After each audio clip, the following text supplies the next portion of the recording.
All right, let's discuss the macro environment, cultural and income shifts. In terms of social and cultural shifts in the United States, we see the following shifts that I think are really important. One is charitable giving. While we talk about the millennials being more charitable than previous generations, what we have found from a charitable giving perspective is that fewer and fewer people give money to charities as a percentage, but they give more money. Those that do give more money. So charitable giving is always an issue for social and cultural shifts. And as charitable giving goes down, then of course the federal government or other organizations like churches have to take up some of that slack. Health. Of course, health has become a major issue in the United States. It's all about staying healthy and living longer. There is the famous "it's more important to look good than feel good" concept. Appearance is very important in our society and continues to be important in our society, and marketers both need to be aware of that and take advantage of that. Between looking good and health, there is a big boom going on in the United States, both in terms of health care and in terms of health and fitness. The idea that many of the people who live, who are Generation X individuals, are part of the me generation where everything is about me.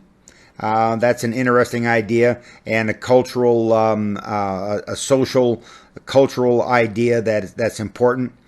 The interest in the natural environment and green products. While we talk about this a lot of green products have not been very successful over the years, but there appears to be a new interest in the natural environment going forward. Of course, most recently, the United States has decided to pull out of the Paris Agreement, which is something that talked about global warming and protecting the natural environment.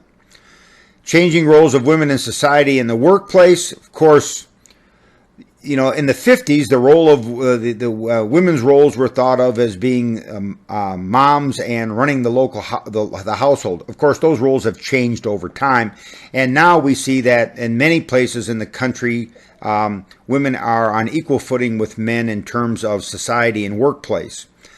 But as we say that, there is always more work to be done in this area. But the changing roles of women in society and workplace certainly has an impact on how companies market to that particular gender. Despite that there is a desire for product quality, both among millennials and baby boomers, there is a focus on product quality over quantity. And of course, the idea of baby boomers, Generation X, notch babies, millennials, etc., all have different social and cultural beliefs, and they probably then need to be marketed to differently. And of course, there are changing values, attitudes, and lifestyles among all of the U.S. population as we move forward. In terms of income, I have an income distribution chart here from mybudget360.com, which shows that the top 5% of the people, top 5% of the families in the United States have incomes over $166,000. So if you wanted to be in the top 10% of family incomes in the United States, you would need to be at $118,000. For the top 1.5%, you would have to be above $250,000, and to be in that top 0.1%, it's $1.6 million. There are some key takeaways from this. That is, first off, the top 0.1% of Americans are making more than twice what the other 99.9% of Americans are making combined. And the top 0.1% of Americans control more than twice as much wealth and power as everyone else put together. And what we see is the income disparities widening over time instead of narrowing.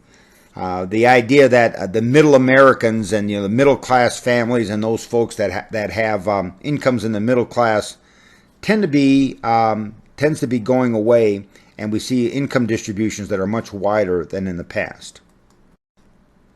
Income, of course, is an important macro factor, since to be an exchange partner, you need something to exchange.